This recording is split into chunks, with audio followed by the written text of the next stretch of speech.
Hello, everybody. We're back. Welcome to Bill Has Opinions, your weekly can't miss bullshit. I'm Laura Lavoie, and this is Bill Perkins, who has opinions. It's time to get things started. Yes. So, obviously, you know the theme of today's episode, which is just, I think, a formative for any Gen Xer, especially the younger end of Gen Xers like us. I think it's very formative. But we'll get to that in a minute. How are you? What have you been up to since I saw you a week ago? I had a very busy weekend. Like I have. You ever have those days where it's like 5 days you pack into one day? Yeah. Like at the end of the day, you can't remember. Like, oh my god, it was only one. Like earlier today, we were doing that thing. Anyway, because shit, I feel like I did a lot. Oh yeah. I went to a concert Saturday night at a meadery. Oh yes. And that was entertaining. And I had, so all the meaderies are by default, they have this like Ren Fair vibe going. Yes, I guess because it's mead. And I guess, but there's several open near us that are. So I went to the one in Greenville, South Carolina, which is called Wandering Bard. It's not as Ren Fair looking as the one over in Lake Lure, which is called Fey Nectar. We haven't been there yet. Fey Nectar, yes. Fey Nectar is very Ren Fair. This one, it's a nicer space just for a place to hang out, but it wasn't as Ren Fair, is all I'm going to say. They had like the Hogwarts houses banners hanging on the wall or something. That was really that was really as nerdy as they got. But I'm sure that I think all of them have like D&D one night a week or something, because if it's going to be a meadery, it's just something you have to do. They had a great select. They had like 15 taps of I thought because they had 15 taps there would be beer run for it. Unfortunately, it was 15 taps of mead. Well, they had cider and ginger beer, and after 2 meads, I switched to ginger beer. Mead is so sweet. I'm like, I am going to get so fucked up, and I had to get up the next morning and take some ibuprofen because like I'm gonna be messed. Like middle of the day today, it's gonna kick in. I'm gonna feel awful. But actually, I didn't. So that was nice. Anyway, I did that, and then Sunday we got up real early. We went for a damn I don't know, about a 3.5 mile hike. Mostly uphill, and then and then we had some projects to work on, and then we went to a play in the afternoon, and then we went out to dinner. So it was like a very freaking busy weekend. Yeah, it sounds like it. So yeah, I can't. How about you? What'd you do? Something fun? Geez, I know we did something on Saturday, but I don't, honest to God, remember what it was. But Sunday was all football all day. There was the Patriots, who our neighbors are a huge fan of. They played in Frankfurt, Germany, so the game was on at 9:30. So we watched some of that. 9:30 in the morning? Yep. Okay. And then we watched some of that, and then we watched a little bit of the 1:00 Saints game. So did the Frankfurt soccer team beat them or no? How did that go? Yeah. No, that kid.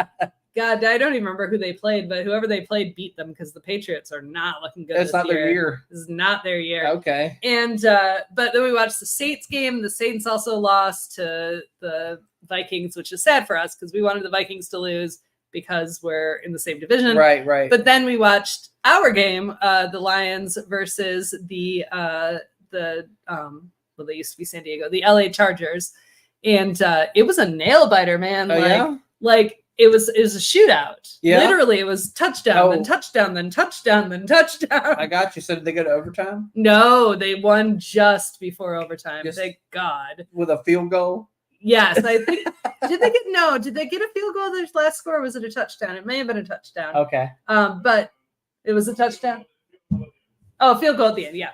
Okay. So, just to seal the deal. One more point. Oh, that's right. Yeah, it was a touchdown. You don't have time to run it back down the field. Haha. Well, it was. Yeah, exactly. It really was. They did wait. They waited out like the clock as long as they could push it. Mm-hmm. So there was like literally 2 seconds left.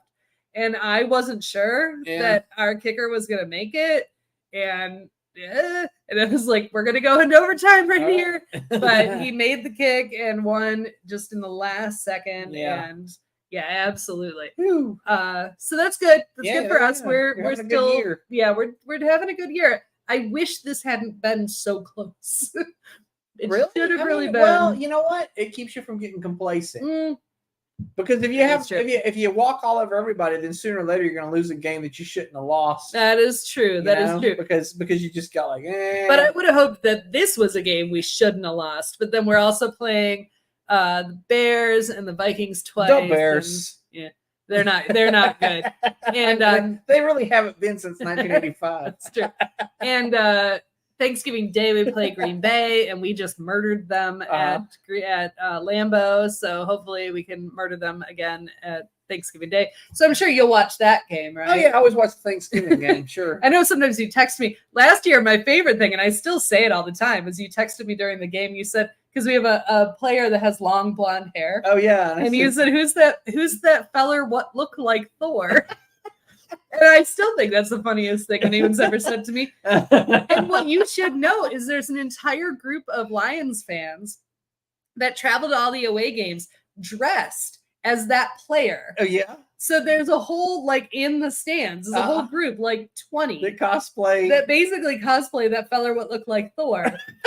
His actual name is Anzalone, and they're called the Fanzalones. Oh. So I thought, that's adorable. Isn't that adorable? It's also a pun, as we discussed last week. Oh, that's so good. So yeah, I thought you might like the Fanzalones. I do like the Fanzalones. Anyway, well, what are you drinking then? We don't have the most exciting beer. No, I started to tell you, but then I was like, we'll be on the air in a minute. I'll tell you then. I went to a grocery store Saturday morning, and I bought a 6-pack of beer, but it was this winter warmer, and I bought it because I was worried that I'm not going to get winter warmer when I want winter warmer, because I already can't find the pumpkin beers that I want now. Right. So I bought that, but I didn't want it tonight because I'm not there yet. Right. Yeah. So, that's a post-Thanksgiving situation. Sure, absolutely. But I bought them just like, I'm going to go ahead and get them and squirrel them away. Yeah, I think I'm going to go somewhere this week and maybe get a bunch. Anyhow, so I got those, and then and they'll show up at some point in December. Tonight I'm drinking Lagunitas Daytime, even though it's nighttime, but it's nighttime so early now. Who cares? It is now. Like, you're going to be drinking this at nighttime. It is. What time is it? 7:08. I think it's like midnight. 3 o'clock in the morning. Yeah, for sure. And I have a Green Man Porter, just because it's dark. That looks really good. Now, I wish I had some porters or something, but I mean, I had bought a mixed 6 last week that had like porters and that kind of thing in it, but then I drank them all over the weekend. That's part of I almost drank all these over the weekend. But then if I get to another one, I pulled a highlight, which is just the low-cal, like the daytime. It's the low-cal version of Sweetwater. And here's what I'll tell you about highlight. I actually like it. It's a tasty beer, but I won't pour this into a glass. It's good out of the can? It's got a lot of floaties.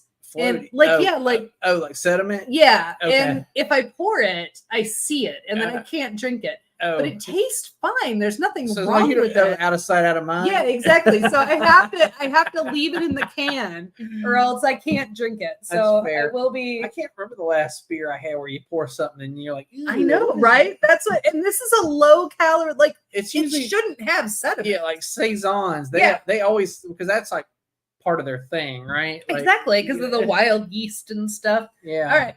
But we do need to get, because we've got a lot to cover this week, right? Because we're going to talk about one of Generation X's favorite properties. Okay. So I know we have a lot to cover. Sure. I've got a near comprehensive timeline here. But let's just kick it off with a monologue, right? Yeah. So what do you have to say to open it up about Muppets? The Muppets. I mean, we grew up, like, you watched Sesame Street when you were really little, right? Like, it's where you learned your ABCs and you learned Cerrado and Abierto, like you learned 5 Spanish words and 5. Exactly 5. You learned it 5. Like, I tell you what, man, I know when a door is opened or closed or whatever, like. I know when things are near and far. Yeah. Actually, do I know that in Spanish? I don't know that in Spanish. But I can tell you open and closed. Anyway, I don't know. Like that and then 1, 2, 3, 4, 5, 6, 7, 8, 9, 10, 11, 12. Yeah, I still say that. Anytime I count past like 6, like anytime I sing that, that's how I count. Yeah. That was a funky jam. Like that was a banger, right? Absolutely. Oh my god! But anyway, so you got your Sesame Street, and then I remember also on Saturday nights watching the Muppet Show with my grandparents. I feel like it was on PBS or something. Yeah, like it was a re-airing or something. I looked it up because you had mentioned you thought it was a British television. Technically, kind of yes, because the long story. There's a long history of it, but a British production company, not BBC, but a British production company did do the production. Tim's? Was it Tim's? You remember everything you said at the end of the show would be like, yeah, but it was something else.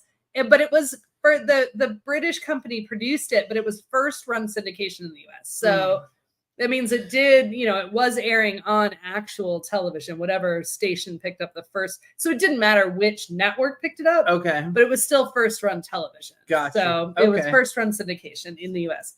Yeah. Which came out in 76, and I was born in 75. So. Right. But by the time I watched it, to your point, it may have been second. Yeah, I feel like I was probably watching it like in the early 80s because I was old enough to like, I don't think I was a toddler is what I'm saying. So I feel like I was watching this when I was like 8 or something. Sure. And therefore, it was probably a rerun on PBS or something. Right. And it would come on at like 7, and then Will Lawrence Welk would come on after that or something, And then we would change the channel. We watch Hee Haw on the other network or something, which is also a variety show. Right. Right. And the Muppets, man, though, I don't think there's a Gen X person on Earth. I mean, there probably is. It's the broad statement. I mean, on Earth, probably. Yeah, but most of us, especially in the same, I guess middle class, just white folk. Like most of us were raised on the Muppet Show, Sesame Street and the Muppet Show. Yeah, for sure. Yeah, for sure. No, I definitely. Yeah, I mean, I just remember watching that stuff and. Pigs in space. That was some good times. You can't see it. She's wearing a Pigs in Space t-shirt. Behind when I'm over here, it's behind them, but I am wearing a Pigs in Space shirt. Yeah. Yes. And no, it's just good classic stuff. And we'll get into a lot of the details, but yeah, I think it's just ingrained in our brain. And I think we do have a lot of like you said, like the 1, 2, 3, 4, 5, 6, 7, 8, 9, 10. Like those are they're in our brain. That's how we do things. Like I was just reading an article that apparently somewhere along the line they changed the ABC song, and I don't even want to know what the new version is. But apparently it's sung a little bit differently now these days. Oh God! So this is like the I don't even want to know. This like the thing I was telling you about how the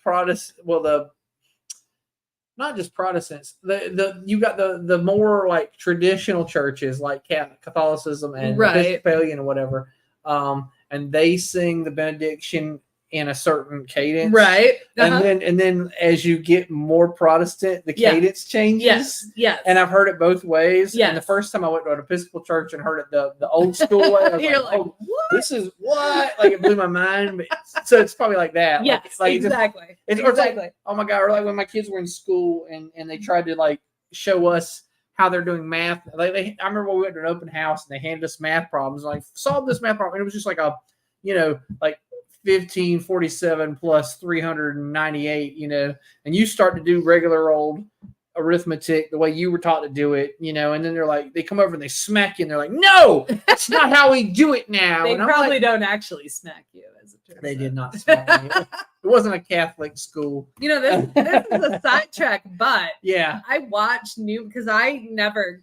grokked math. Like I never, I still don't. So like math confounds me. Sure, yeah. And I've watched how some people do quote new math, and it makes so much more sense to me. Like, I think it's a matter of how you learn it, right? I'm not trying to say it doesn't work. Oh, sure, it's just different. It was annoying to parents when you were trying, because your kid would come to you and be like, "How do I solve this?" And you'd be like, I mean, like, start carrying the one. And I'm like, I can tell you how I'd solve it, but I know your teacher's going to get mad. Right. You got to make a grid. And yeah, exactly. So I don't fucking know is the answer. But yes, but some of those things like the Muppet Show, you know, that we learned from Sesame Street, and even weirdly the Muppet Show, like, it's just stuck in our brains, like unable to conceive the world any other way. And that's fair. All right, let's real quick give a little shout out to a small business that we support. Let's do it. It's nearing greeting card season. Sure. So I figure if you want to get yourself some handmade Christmas cards, check out Colors of Kindness. And or Hanukkah or Kwanzaa. Yes, or any holiday. I don't know what else is going on at the same time. I mean, really. Once every like 6 years. The solstice. Well, once every 6 years it lines up so that like Eid and like, and then some, I can't remember, some Hindi holiday also, like they all. Oh, Diwali is right now. Okay, we're currently in Diwali, but yes, but there are years where they all hit right at the same time. I guess. Okay, so you're late for the Diwali cards. Hey, if at the very, you know, you can always send New Year's cards. You can always send happy belated Diwali. You could do that. You could do Sorry, that. I missed it.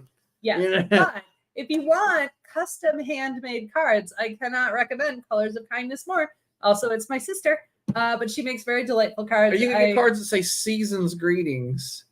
Just to chat the ass of people who don't like that. I do. Well, yeah, none of my cards. My cards are always mine are also generic. They're either generic or they're purposely trying to push buttons, right? Which is probably not the purpose of. We had one for friends because I usually only send business holiday cards these days. Yeah, and they're all very, you know, season's greetings, happy holidays, just general holidayness. But one year we bought for friends just to send out. It was Santa with a rifle and it said "Merry fucking Christmas," and we just sent that out to friends just because it was silly. I had cards made one year. This was one year I remember to do it early enough. I had these cards made that there's this picture on the internet of these two camels doing it. Oh yes, you mentioned this one before. And then I said, and when you opened the card up, it said, "While shepherds watch." Exactly. Exactly. And I thought that was just fucking hilarious. You know. All right. So let's dive in because I have, like I said, a near comprehensive timeline. Sure. And we're not going to talk about all of this. To be fair, we don't know about some of these. Oh, some of these. Like, this is all news to me. Even not all of it, but either they were before our time or they were after our time. Like we have a very specific era. Yeah. Well, there's things that I told you about that because they were. You have kids. I have kids, so they were pertinent to my interests. Right. But you were like, "Oh, I've never heard of that." All right. So it starts out the whole situation started out with the show, and I looked it up and I thought it was cable access, but it really wasn't. It was just like local television. Okay. Sam and Friends, which was the original.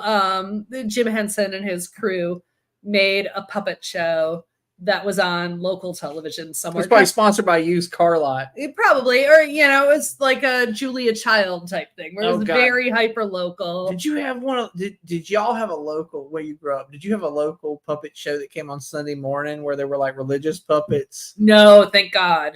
No, I mean, if we did, I didn't know about it. Thank God. Yeah. The religious thank the gods that I didn't. But after Sam and Friends came Sesame Street, which was a collaboration between, actually, my neighbor Ricky just sent me a whole story on that.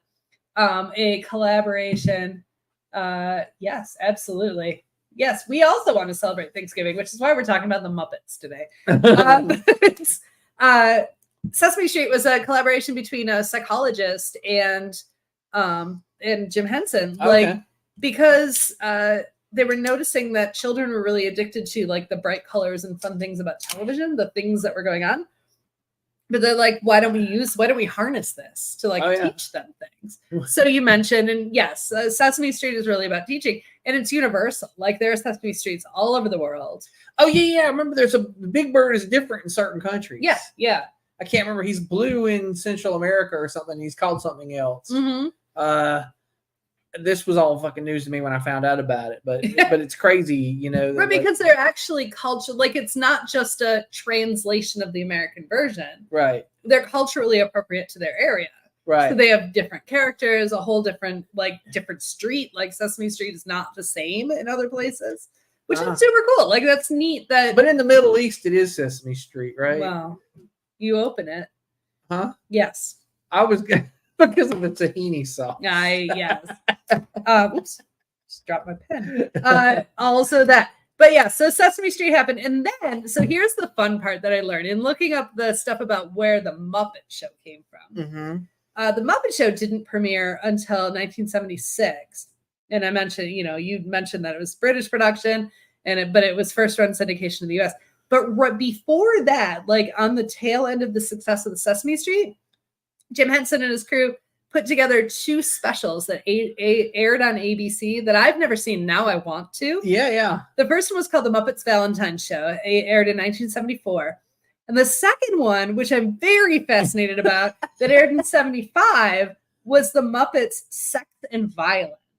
And now I need to go find this. And I didn't have time before the show to actually watch it. Yeah. But I'm fascinated. And it was apparently like a send up of, like, everything on American television was sex and violence. So it was these puppets personifying that. So it's funny how funny circle it's gone, because then now you've got these like shows. There was a movie made a couple years ago that was like this murder thing, this murder mystery that had like a bunch of puppets in it. Right. And it was basically like kind of goofing on the Muppets, but it's like, it's funny because the Muppets were doing that before they started being clean. Like One clean is a long shot too, but like even Avenue Q, which is won many Tonys on Broadway, is a send up of the Muppet Show, right? About like a raunchy version of Sesame Street, but it all comes from the same place, right? Right. And then the Muppet Show, of course, and then after the Muppet Show, after the Muppet Show aired, but kind of in the middle of the Muppet Show, is probably one of my favorite properties ever. Is Emmett Otter's Jug Band Christmas. Yeah. Well, I remember that fondly too, because we were early cable subscribers. Yes.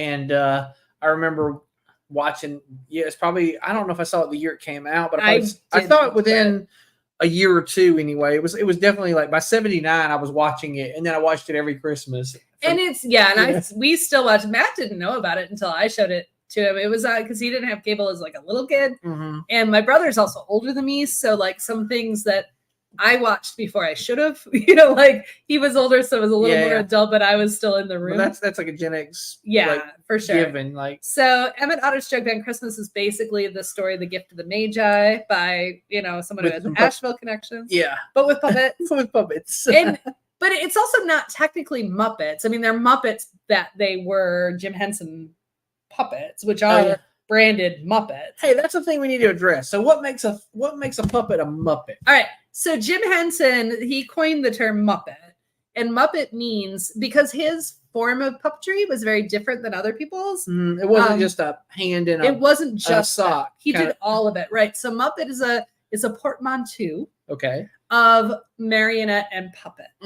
So because he used so many different types of puppetry. I got you, because it's this plus you've got a stick to make the stick and hands. plus string things. Gotcha. And full body. Oh yeah. The large ones like Big Bird or Sweetums. Yeah, that kind of thing.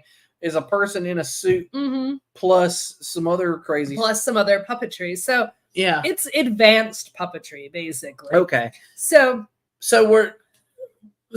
Emmett Otter, those weren't. They weren't the branded Muppets. They were Muppets in that they were Jim Henson production, but they weren't branded Muppets like Kermit or Miss Piggy. Gotcha. They were all their own characters. Yeah. So they were Muppets they were a blend of this advanced puppetry, but they weren't Muppet. How does that snake play bass? Oh my, I know, right? He does his little, I love that shit though. Like his little, he's curled around the base and he's like, zoop, zoop, zoop, zoop, zoop. I love it. I love that shit. I mean, to be fair, well, he has to only play bar chords. That's the only. I guess, like, he can't play frets. Honest to God, when I play bass, I only play the top string, so a snake could play that. Exactly. But that's it. That story is so beautiful. I'm like, and it's such a good. What I love about it in particular, not when I was a kid, but now, is that it's a wholesome Christmas story that while there is religious overtones to the original version, it's not smack you in the face religious. You know what I mean? Like it's not. I like those stories better than I like the nativity or whatever. Sure, yeah. Like it's generally about the goodness of humanity and that we care for each other, but it's not specifically. But Jesus is the reason for this season. Yeah. Which I disagree with, but that's a different conversation that you can talk about in the comments. Anyway, after Emmett Otters, so then we are talking, now the Muppets are getting a lot of notoriety. They end up making a bunch of Muppet movies, which are out of order from the rest of this, but the big 3 Muppet movies that came out like in the 80s, the 70s and 80s, the Muppet movie, the original one, The Great Muppet Caper, which I saw in the theater, and Muppets Take Manhattan, which is my favorite. Okay. With the caveat, we'll get to that. One of my favorites. But we actually just watched it recently. Okay. And it's so 80s. Oh, really? It's the most 80s. I don't think I've ever seen Takes Manhattan. Oh my God, it's so good. I remember the Muppet movie. We saw that in the theater. I remember that. Oh my God. My favorite thing about the Muppet movie, well, there's 3 favorite things. Sorry. But Kermit the Frog on a fucking bicycle is hilarious. Well, and that's the advanced puppetry, right? Like they had to actually do some. It's basically like the bike's making his legs move, right? It's like a robot bike, but it's also part marionette. Like it's just really cool the way watching him ride the bike. It's like for some reason I don't know. You just fucking laugh your ass off for sure. But that I love that gag in it where. He's talking about how frogs don't give people warts. That's a myth. And then this woman goes, yes. Well, that's what makes, and I think that's what makes, because Sesame Street was for children. Yeah. It was for children. The Muppets, under no circumstances, was for children. It's just that we watched it because our parents didn't realize that. The problem is because Kermit exists in both universes. Also that, yes. But it was also like... He's the only carryover character. Yeah. But these are puppets, so of course it's okay for children. So our parents just put us in front of the television. That's 100% true there. My mother, God bless, she bought... You say that like she's dead. God bless her. God bless her. Oh my God. She was watching my son one weekend and she went to the store and she bought him a DVD of a Batman cartoon. And it was the cartoon adaptation of the Dark Knight Returns, which is very fucking dark and very dark. I mean, it's an R-rated fucking cartoon. And she calls me and she's like, I'm like, well, I was like, how's he doing? And she's like, oh yeah, he's having a blast. He's in there watching Batman. I was like, what? Like, I got him a new Batman DVD. And I was like, really? Which one? And she told me, and I was like, holy God. Like, well, it's too late now. Yeah, I guess I'm going to have some explaining to do. Exactly. Oh God. So other properties, because parents are like that. It's like, well, it's Batman. It's a cartoon. It must be for children. Well, and explicitly, the Muppet Show itself was a variety show, not targeted toward children in any way, shape, or form. But I have so many childhood memories of these things. So of course, after all that, we get the Fraggle Rock, which was for children. What's for children? So 1983 on HBO, and then Muppet Babies, which you reminded me of. I can't believe I forgot it. Yeah, which aired, which is a takeoff on Muppets Take Manhattan, right? Yes, there's a scene. There's an entire segment in Muppets Take Manhattan that's actually horrifying, where they're babies, and it's terror. It's like that. Out of that, I love the rest of that movie, but I could do without that segment because it's just horrifying. Okay. Because, well, long story. It's pronatalist bullshit. But anyway, that's a different situation. Okay. But Muppet Babies was animated. It was a cartoon. Yeah. But it was based on that one scene. Yes. In Muppets Take Manhattan, and did it run more than a year or just a year? I didn't write that. It did run more than a year. I feel like it did. It did. I did not like it really, but as a Saturday morning cartoon connoisseur, things that got in my way, like there were shows that would come on and I'd be like, God, I hope this gets canceled. Well, Muppet Babies. So here's where Muppet Babies. But started. I did watch it, even though I hated it. I fucking hate watched it as a child. I hated it too.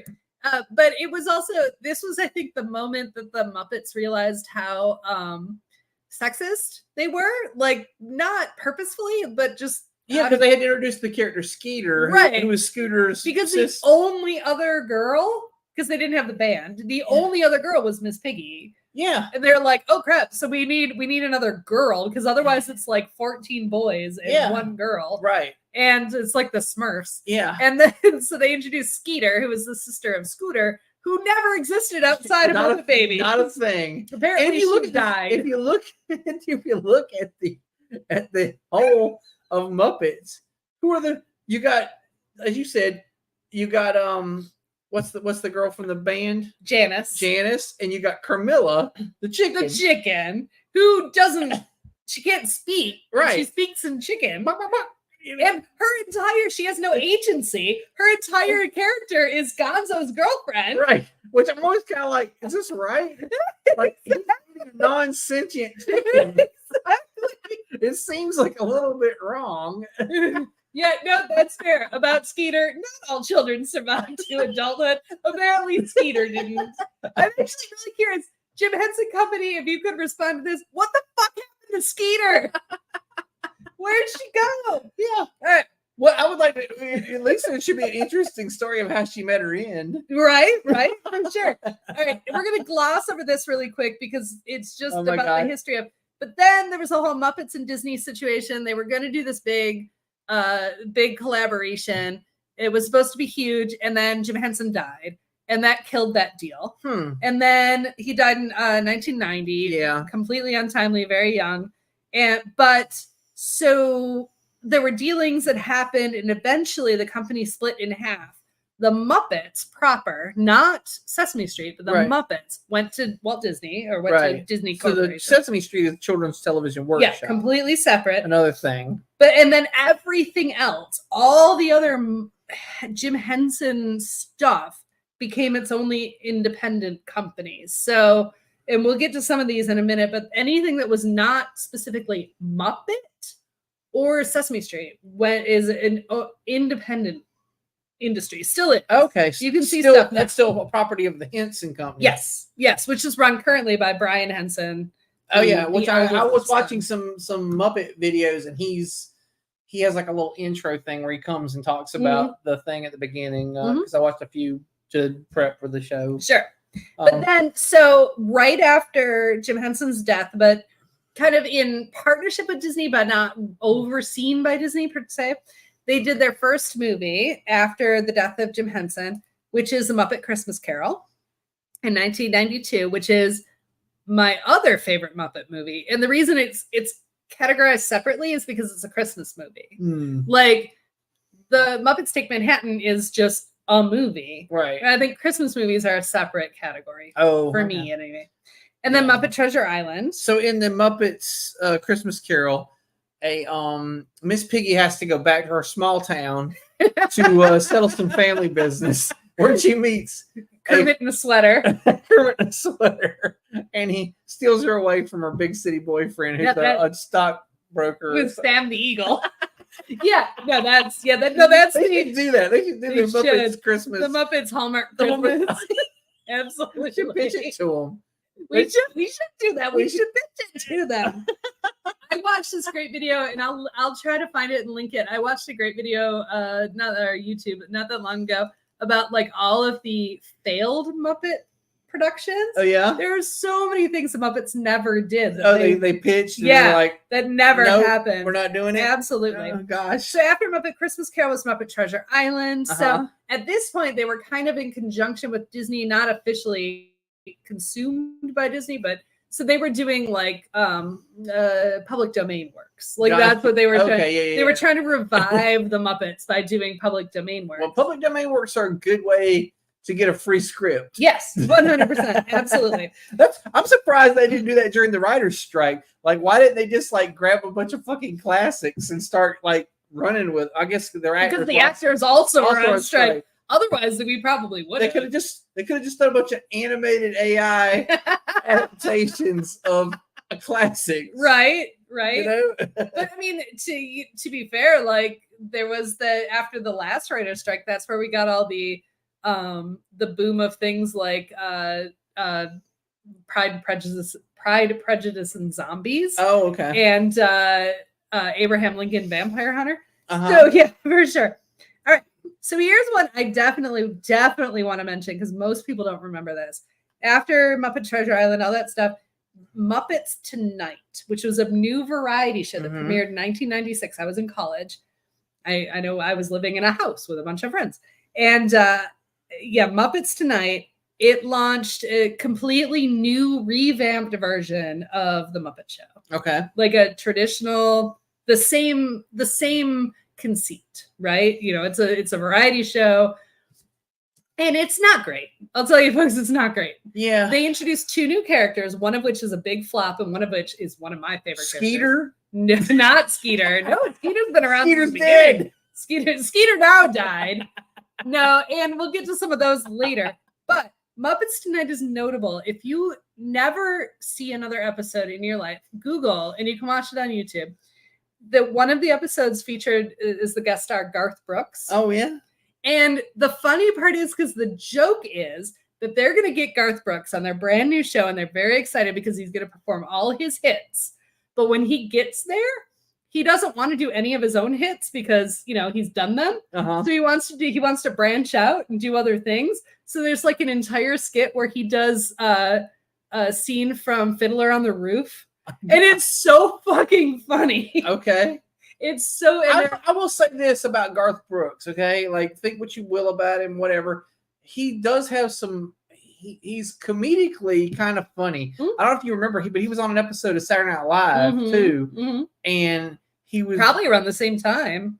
It was the beginning of his career, right? The 90s. Well, I mean, at the middle height of his career, yeah. But yes, low Friends in Low Places era. I guess so, yeah. Which also this was 96. Yeah. But he was already probably a millionaire. Oh yeah, the fuck, for sure.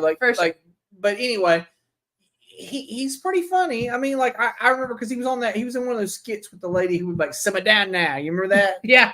And oh my god, like the guy was pretty funny. I gotta say. Like, I mean, I think he might have been. Actually, he wasn't. I think music. He was there as a comedy guest, and the musical guest that night was a fella named Chris Gaines, which is also, as it turns out, comedy, right? Because that's what he decided he wanted to. He had his alter ego that was like, I don't know, emo or whatever. Yeah, emo before emo was Garth emo. Brooks. Yeah, absolutely. Garth Brooks or whatever. Garth Brooks. Yes. Chris Gaines. Also, by the way, if you ever, because one of my very favorite current performers is in all things is Donald Glover. Uh-huh. He does there's a live version where he's on tour as Childish Gambino. He does a version of a Chris Gaines song straight. Like he performs it like he wrote it. And it is so awesome. Like it's ridiculously good. I know a Chris Gaines song. I couldn't tell you the song, but I mean, I could karaoke 3 or 4 Garth Brooks songs, but I don't know any. I didn't know the Chris Gaines album. That's fair. All right, so after the Muppets Tonight, which I highly recommend you go watch the Garth Brooks. I will check that out though. It sounds hilarious. You mentioned Bear in the Big Blue House, yeah, which I was not familiar with, but it is back to Sesame Street's roots kind of thing. Yeah, it's for kids. But it was on the Disney Channel. Mm-hmm. But Bear is a similar puppet to Big Bird. It's like a person in a suit, right? I understand that the guy had like a monitor right here where he could see what the fuck the bear was actually doing, like how he looked out there. You know, right? He controlled. So he had one hand in the head, right, and one arm, and then there's like a pulley or something that makes the other arm, right. It moves enough to make you think that he's moving, but it really, like, all the action comes from this arm or whatever. Right. It's kind of like Bob Dole, you know. That's a joke for you, Gen Xers. Oh God, and it's probably a tad ableist. I'm sorry.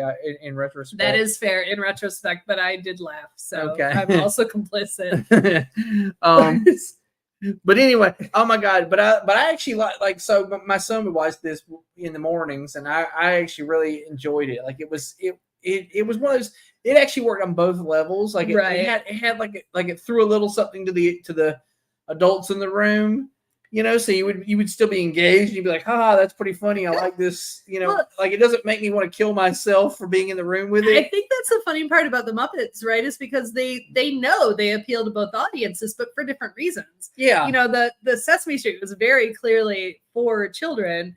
And the Muppet Show was very clearly for adults, but children watched it. Right. And then this was like, oh, we're going to make something for everybody. And it's really, truly for children, but also adults can find humor in it. Yeah. Yeah. They threw you a little bone. Like it was still entertaining to me. Like I didn't hate it, I did not know this because as someone who doesn't have children, I was like left out of that. Like I didn't have that experience of things. And you mentioned it, and I'm like, I am not familiar with this at all. So I just watched like a trailer of it, and I didn't watch a whole episode or anything. But honest to God, the voice of the bear, he sounds like Rick Steves. Yeah. So he just like Rick Steves, who, if you don't know, is like a travel person. He does shows for travel, but he just gets high and goes to other countries. Oh yeah, Bear has a very soothing voice. He's very soothing. He basically kind of talks you. He's like he's talking you down. He honest to God sounds like Rick Steves. If you know Rick Steves, or he's like or like the guidance counselor from Beavis and Butthead a little. Right. Like, hey, okay, now everybody's gonna be cool. We're just having a good time here. Well, so after that, though, there was a series of movies that didn't go so well. Muppets from Space. Some people I've never heard of that. The Muppets, which was the 2011 movie with Jason Segel. Yeah, and I haven't seen that, which you think I would have, because I really like Jason Segel. And is there a vampire puppet in that? No, but that's why he wanted to make that. Like he said after Forgetting Sarah Marshall, that's what he wanted to do, is work with Muppets. Yeah, it's not terrible, but it's not great. Okay. I thought in the theater because I was so excited that the Muppets and Jason Segel, like I was super, it was okay. Right. But then after that is ostensibly a sequel to the Muppets, was The Muppets Most Wanted, which starred Ricky Gervais. Okay. I've never seen it, but it was ostensibly a sequel, but not really. And it was not a big hit. It was not a hit at all. It did spur, as you mentioned to me. Yes. The famous meme. The evil Kermit. The evil talking to Kermit meme. Yes. That apparently comes from that movie, which I didn't know until I was. Well, I do remember there was a Muppet movie where Kermit has a doppelganger, right? That's the thing. His doppelganger apparently is named Constantine. Of all the weird things. Crazy. And yeah, he's basically like the mirror universe Spock, right? He's okay. Like, he's got like a handlebar mustache. And he's got a mole. He doesn't have a handlebar mustache, but he has a mole. And in the scene where he appears with the hood, he puts a fake mole on Kermit to frame Kermit for all of his misdeeds. Thus, Muppets Most Wanted. Got you. So, yeah. He's basically framing Kermit. Yeah, basically. And that's the only thing I know about it. I have not seen it. I know it involves a doppelganger and a frame up, and that's and it stars Ricky Gervais. So maybe I'll watch it now. I don't know. But anyway, after that, to be very confusing, in 2015. The Muppets started a brand new primetime show, also called The Muppets, which was the name of the movie with Jason Segel. They have nothing to do with each other.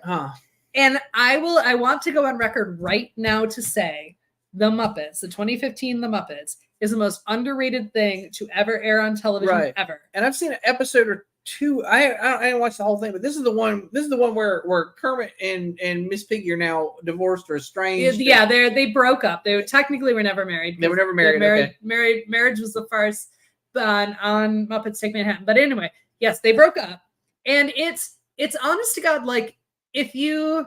And Kermit's got a new pig girlfriend, right? Does, so he's got a type. Denise. Yeah, that's the joke. He's like, I have a type. And the best part about it is very adult. It's very like just like the original. It's meant for us. It's meant for us to watch. And it's if you crossed The Office with 30 Rock with the Muppets. Like that's because 30 Rock in that it's, production of a television behind the scenes show, of a right? show, yeah. But then The Office, where you have like the, that kind of documentarian quality to they it. have little scenes where they like talk to the camera. Yes. Which was just actually, want to. It's just a zeitgeist. All comedies during that time period had that. Like I got to talk to the camera scene. Yeah, absolutely. Modern Family, Parks and Rec, all of those. All of them, had that little thing. And if you've never watched anything else in your entire life, go watch The Muppets. I actually just rewatched it for like the third time, and I think it's just so sadly underrated. It's so good. Okay, so good. All right. After that was Muppets Now, which aired on Disney, the Disney app in 2020. So it was basically a pandemic show. Okay. It was like little skits. It was, I think they put it together as a pandemic show because like we can't watch anything. Okay. And we're Muppets, so we can do this remotely. You know, like oh yeah. They could film different things. And then what brings us to present, which is also on Disney Plus, is Muppets Mayhem, which is the brand new show that focuses entirely on Dr. Teeth and the Electric Man. Oh yeah. It's kind of, to go back to Jason Segel. Yeah, I feel like the plot is basically get him to the Greek, but with Muppets. Muppets. But it's also Lily Singh does a great job. It's like it's like all the other things. It's Muppets, but it's meant for not in that case. It's not even meant for us because all the guest stars were like millennial and Gen Z stars that I didn't know. Well, some of them, but Billy Corgan was in there. Billy Corgan was in it. So yeah, but it was only, but that was pretty much it. Most of the people I didn't know, and I'm like, oh, okay. But it was really adorable, and there were some other people that were in that appeared as guest stars that were great. But it's just sweet. It's a sweet story. Yeah. It's a fun story. It's not a big investment. The music's really good. Yeah, the music's great. I mean, have a little faith in me that they did in the first episode. Oh my gosh, like, it made me cry. I know, and you know what the thing was to me was that the voice of Dr. Teeth isn't incredibly different than Mark Cohn. Right, absolutely. Absolutely. So I was like, this is like, actually, I think I went, I can't, you had it on a mix or something. I think I was here. Yeah, well, it's on the Dragon Con mix. Oh, that's because I make, and that's what it was. I heard it on your Dragon Con mix, and when it first came on, I thought it was the original. You're like, why is this on here? What does this have to do with anything? Exactly. No, and it might have been, but I get really excited sometimes when I add things. Sorry, it's not Mark Cohn. I get him, and this is it's Joe Cocker. Joe Cocker, yeah. I get them mixed up because they sing the same kinds of the same way. Well, they sing the same kinds of things too. Sort of like, schmaltzy sort of, stuff. Yes. Okay. The theme to Wonder Years. Yeah, for sure. So, okay. And then we have to briefly mention that Jim Henson wasn't just the Muppets, that he has been a part of so many things in our culture. So non-Muppet Muppets, they're technically Muppets in that they're part of his creature workshop, right? Sure, yeah.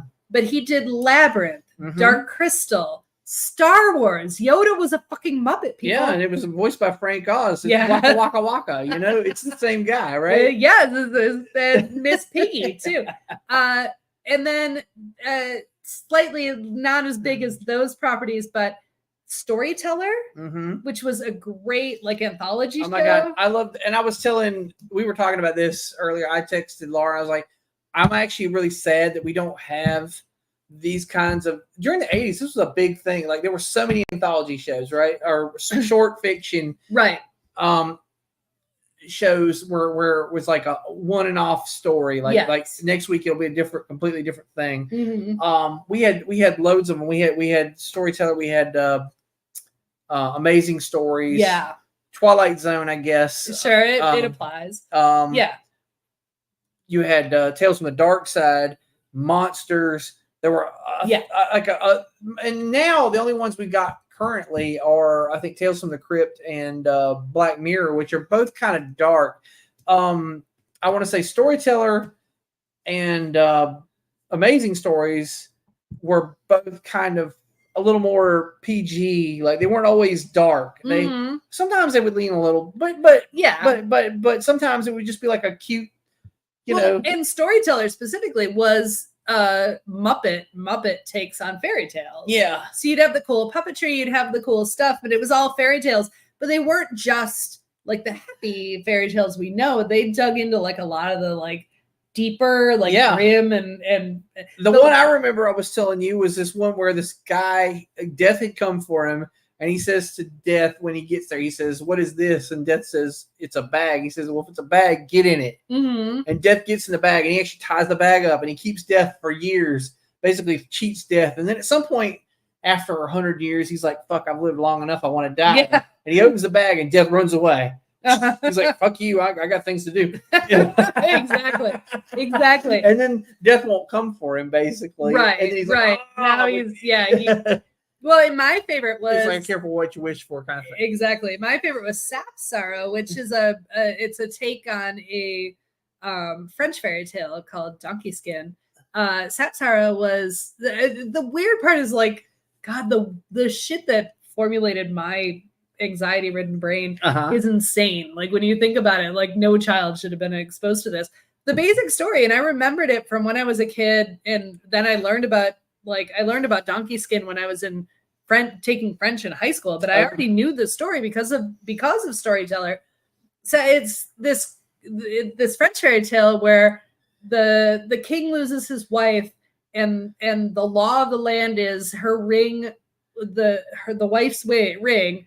He has to marry the next person the ring fits the finger of. Okay. And he has 3 daughters, 2 terrible stepsisters, like the stepsisters, but 2 terrible daughters, and one, sadly, a lost and forgotten daughter that, nobody likes, but who's beautiful and all these things. And oops, she put on the ring and it fits. And now her father has to marry her based on the law. So she comes up with all these things that, I won't marry you until you do this and until you do that. And he does all of them. And then she's like, fuck. And she runs away and then pretends to be like a dirty, waif of a creature person. And then ends up falling in love and marrying a prince, which is kind of a Cinderella story, but it's so fucking terrible. Like, no, the father should not marry the daughter. That should never be. It's like biblical shit. It's like a lot, like. But it's but the way Storyteller told it, I mean, it was like we watched it as kids, and this is a horrifying story. But oh my god, it was so cool. I love it. And then I didn't watch until later. They did a Greek mythology version too. I watched that like 20 years ago, but as an adult, and that's because I love Greek mythology. Yeah, so they did some cool stuff with that. But then I want to briefly mention Farscape and Dinosaurs were also Jim Henson. Okay. So Farscape, of course. A lot of people, I never really watched it, but a lot of people, the people who like it love it. Love it. They're ape shit crazy. Like that actually was that one of the shows that got back on TV because of a letter writing campaign. Might have been, I think. Yeah. Like, I think it got canceled, but then it got picked back up. But it's a sci-fi people in space story. Yeah. And then Dinosaurs. I love Dinosaurs. Yeah. I think that show is brilliant. One of my favorite quotes from Dinosaurs is when the main dinosaur Earl says to his wife, "Look, Fran, it works on 2 levels." And the funny part about that is that joke also works on 2 levels, is that the show also works on 2 levels because it's about dinosaurs, but it's about, it was hilarious. Okay. Anyway, all right. So we have like 10 minutes left. All right. We're going to quick speed round. Some categories, some things we want to talk about. Favorite Muppet. Yeah. Favorite Sesame Street Muppet. Oh, that's a separate category, but you can start there. Okay, sorry. Well, let's start there. Okay. Favorite Sesame Street Muppet? The Count. Me too. Oh yeah. No question. Yeah. Like end of story. Right. I mean, he's a vampire. What more do you want? Oh my god. I remember that's how I learned to count. That's also I think why I love vampires. Yeah. Like that's why as a teenager. Yeah. Like because that's how I was. It's why I like flicking the lights off and on also. Exactly. But what about non-Sesame Street? Non-Sesame Street. I want to give it up for Rizzo because he's just the comic, like the lamp, not the rat, like the lamp, not the rat. Yeah, he's just I don't know, like he's understated, but funny, right? Like sure, I don't know. All right, yes, I love Rizzo. This is a hard one to answer because frankly, I like a lot of them, yeah. But and this is an unpopular opinion because honestly, I think that this character is problematic, but I love him so much. And I do think sometimes they try not to make him too problematic. is Pepe. He's a new character. He came out in the 90s. He looks. What is he? A shrimp or something? He's a prawn. A prawn. He's okay. A prawn. And the reason he's problematic is because I'm pretty sure the puppeteer is a white man and he does a Spanish accent. But I don't know. He's just so lovable, man. Yeah. He's just lovable and so funny. Like in the Muppets, the series, the Muppets. There's an episode where he says, like, he expresses that he's attracted to like the male guest star that's going to be on the show. And everybody's like, what? And he's like, I don't know. Gender is a construct. Everything is fluid. And like, this was in 2015. Like this was 10 years ago. We are still having the conversation now. And it was just so awesome. But also I have to say, to kick it old school, because Pepe's a relatively new character. Yeah, sure. Janice is probably one of my favorites. All right. I love her because she started out as a valley girl. Like that was her initial, but then they took her in a hippie direction. Yeah, I only remember her like ever being like the hippie, kind of like she's very well. When you watch the early stuff, like she didn't have a character. Okay, she's a little surfer girl kind of too. That's actually what strikes. She's like the oh god, what's Jane Fonda's niece's name? Oh, Bridget Fonda. Bridget Fonda character from that Quentin Tarantino movie. Yeah. I don't know the name of the movie, but I know what what I mean. About. That's kind of how she, she's like this like stoner surfer girl kind of thing.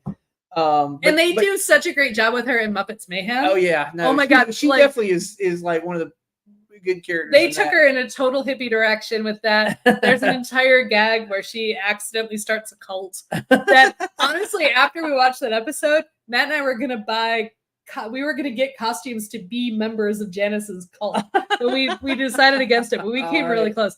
Anyway, least favorite Muppet. I'm gonna give it up for Elmo here. I do not like Elmo. That's fairly because universal. Of his stupid baby voice. Yeah, I don't know, man. Like that's why that's why little kids like him. I guess so. I get it because little kids are kind of baby centric. Sure. They see other little kids and they're like, oh, okay, a baby like me, you know. Me. But oh my god, his fucking voice, like you can't be in the room when he's on, you know. That's true. Also, oh my god, I gotta tell you a quick story. We bought we didn't buy Tickle Me Elmo, but for my son, at one point I got this chicken dance Elmo. I love the fucking chicken dance, right? Like it's one of the few dances I know the moves to. Yeah. You're like a Midwestern Polish person. Except I'm not. But but yes, it is. And if I'm in a place and the music comes on, I will do the chicken dance. It's a thing I will do. Like if I hear, I was in an Italian restaurant and the accordion player started playing it. Oh god! And I stood up and I did it. And I came back to that Italian restaurant like a year later, and that guy, he recognized me. Oh yeah, and he started playing it because he knew I'd get up and fucking dance. So. Yes, I will dance to the damn chicken dance. I mostly know it from hockey games because I used to play it at like the. Sure. Anyway, chicken dance Elmo though, goddamn worst fucking toy. That thing. So here's the problem with it was it would just go off. Yeah, it would just go off in the middle of the night. Like you be in your sleep, and then all of a sudden you hear it in the other room going, I don't want to be a chicken. I don't want to be a duck. And you'd be like, I'm gonna go kill that fucking thing. It ended up living in the garage. I've got a really funny review of it on Amazon. If oh my god! To look it up. Go look up Chicken Dance Elmo on Amazon. Go find my review. It's fucking hilarious. So I do have to agree with Elmo, but I also wanted a shout out, and this is an unfortunate least favorite. In the 90s when they redid, when they did Muppets Tonight, they created a character named Clifford. And the intention behind Clifford was to be more diverse, but he ended up being very stereotypical. Oh, what was he? He was supposed to like be a soulful, without race. He was supposed to be sort of a soulful rapper guy. Oh, I see. He was purple and he had dreadlocks, and but he ended up just being like a cliche. He went wrong. I got you. Like, he's got like the Franklin character from Arrested Development. Yeah, exactly. Yeah, Clifford. The thing I feel bad about is Clifford he wasn't in the right time and space. Yeah. Like if there had been a different era, like today, if we created more diverse Muppets, and they are on Sesame Street. Oh yeah, I saw something. Actually, there was a backlash recently because they created more diverse Muppets. Or something. And somebody was like, "I don't think the Muppets were supposed to have a race." And then I had to point out I don't know who he is, but there's a blue Muppet, but he's got like brown hair and a brown mustache. He looks like Rob Reiner, except for he's blue. And I was like, oh yeah, well tell me what race this guy's supposed to be. I'll wait. Exactly. Because he's like, I know he's blue, but he's a white guy. You know, clearly, exactly. like he looks like a middle-aged white guy. All right, quick, favorite Muppet movie. I'm gonna go with the Muppet movie because it has my favorite gags. I remember it fondly. I've seen it the most times. It's got Rainbow Connection, and it's got Steve Martin in it. That's true. That's true. You know, all right, I'm gonna go with accepting Christmas movies. Oh, okay. I'm going with Muppets Take Manhattan. If you have not watched, actually, I haven't watched Muppet movie in a while. Maybe much like last couple Christmases ago, we challenged each other. Yeah, we should. You should go watch. I should watch Muppets Take Manhattan, and I should watch the Muppet movie, and we can recap like early next year or something. All right, favorite Muppet guest star. It's a toss. I like Steve Martin a lot. And this was the old Steve Martin. You know, when he was like more ribbled and stuff. Yeah, the young Steve Martin. Yeah, that's what I'm saying. The young Steve Martin when he was a wild and crazy guy. Now he's like a fatherly, right? You know. But anyway, I love Steve Martin as a comedian. I've always loved him. And so I have a soft spot for him.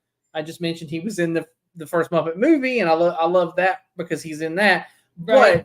But second choice I'll give you because it's not Steve Martin. I just mentioned him already. The Carol Burnett. Yeah, for sure. Dance-a-thon with for Carol sure. Burnett. Yes. Pretty good episode too. So I mentioned earlier Garth Brooks, and that's an asterisk because it was the Muppets Tonight. He was though brilliant. Okay. But and I also have to mention this with an asterisk though. One of my favorite episodes of all time because again I was too young to watch some of the things I watched. Yes. Was Alice Cooper. That was actually probably my third choice was Alice Cooper. Look, I will come right out and I will say Alice Cooper as an adult human person is a terrible person. Yeah. I do not like him. He's made a lot of anti-trans statements. I do not like him as a person. I used to. I do not anymore. But again, that's a moment of art versus the artist. And when I saw the, how's a man named Alice come out against trans people? Shit, right? Like, isn't that the fuck? Like, what the fuck? Yeah, what were you doing with your career? Yeah, I mean, like your whole point was to be transgressive, and now something's literally transgressive to you, and you're like, ooh. but the Alice Cooper, the Welcome to My Nightmare with the Muppets, like it stuck with me my whole life. All right, favorite Muppet memes. I love. Oh God, it's a toss up. No, right? It's a toss up between Evil Kermit and Tea-Sipping Kermit.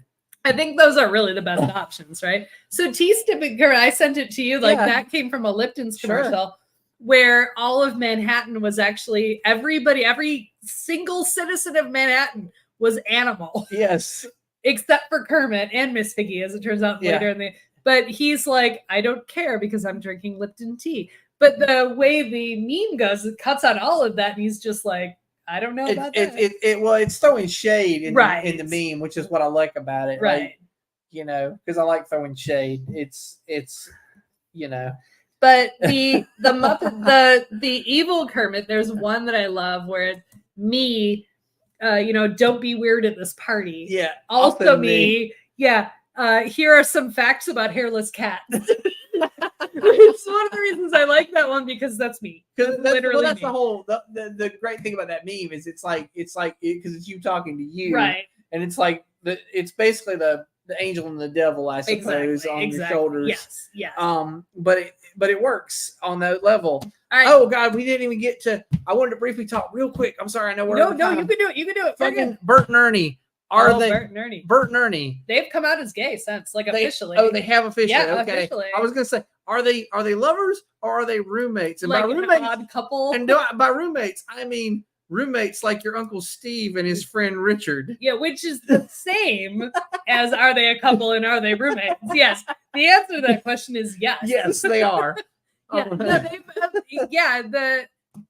The whoever's in charge. Yes. I don't even know who's in charge anymore. Yeah. If it's the Henson company or whoever. But yes, in recent years, they have come out to say that they are. I mean, come on, together, like whatever that means. They are together. They are in a. You think they would have put up with each other this long if they weren't? Yeah, loved? no, this is not even like a. I mean, with all the foolishness that Ernie pulls, yeah, no like shit. you really think Bert would put up with that bullshit if he wasn't in love with him? But to be fair, that's like a lot of relationships, gay, straight, or otherwise. That's a lot of relationships. No, I'm 100%. But you know, every time Bert walks in the house, oh god, Ernie's got like the fishbowl on his head, and he's like, well, let's see where this fucking prank is going. But he just rolls with it.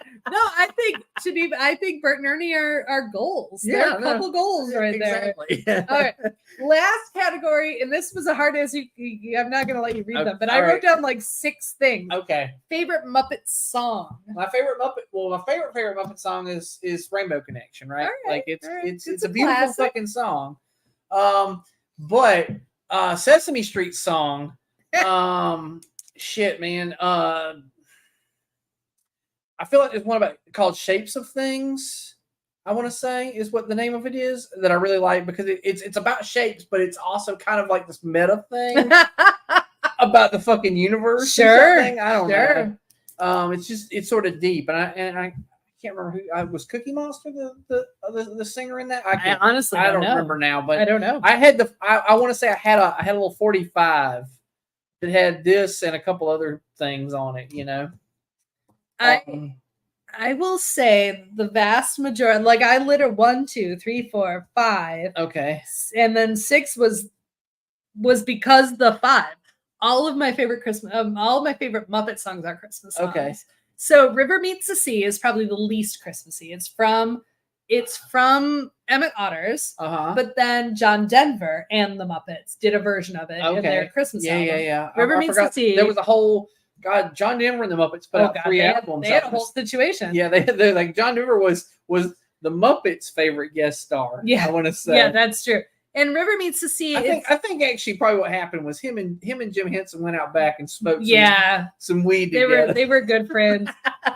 River Meets the Sea is a Christmas song in that it was written for Emmett Otter's Jug Band Christmas, but it's not a Christmas song as a Christmas song, right? So it's like the song River by Joni Mitchell. Yeah, where it's that. Yeah.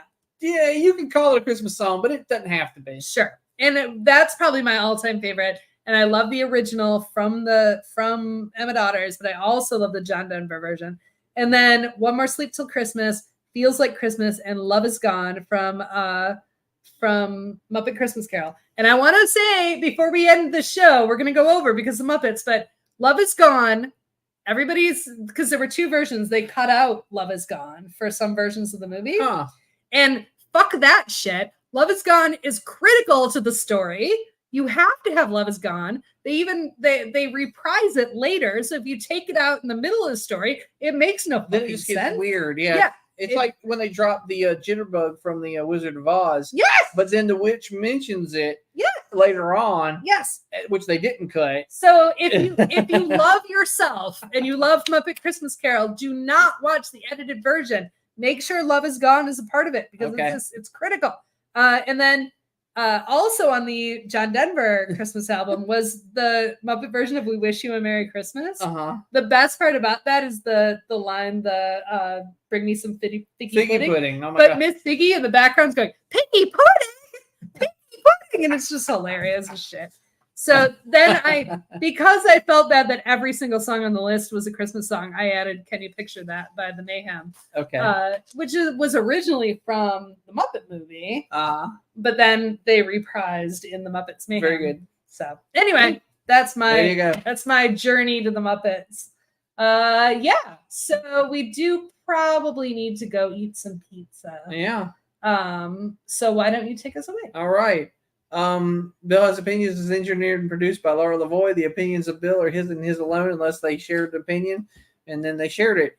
I don't know that we argued a whole lot. Well, except for our favorites and I like the Count. You like? Yeah, we both like the Count. We both hate Elmo, so there you go. We pretty much agreed, right? It's hard not to. Like, you're not going to tell me Janice is a terrible Muppet. No, I wouldn't say that. It's hard to disagree on the Muppets. I mean, anyway, I don't know. I mean, I will say this: I do wish sometimes that our show had Waldorf and Statler over here heckling us. That'd be funny as fuck, wouldn't it? That would.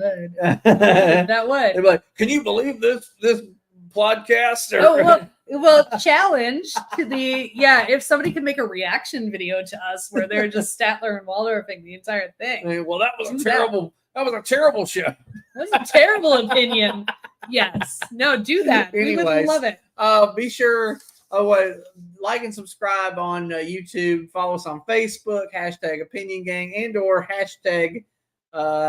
Can't miss bullshit. If you have something to say about us, comments, concerns, ideas for future shows, etc., etc. And be sure to tune in next week when we talk about history and traditions. Presumably based on, because it will be the week of Thanksgiving. So tradition is just peer pressure from dead people. Yeah, we'll talk about that though. All right. So we'll talk to y'all then. See you next week. Yeah!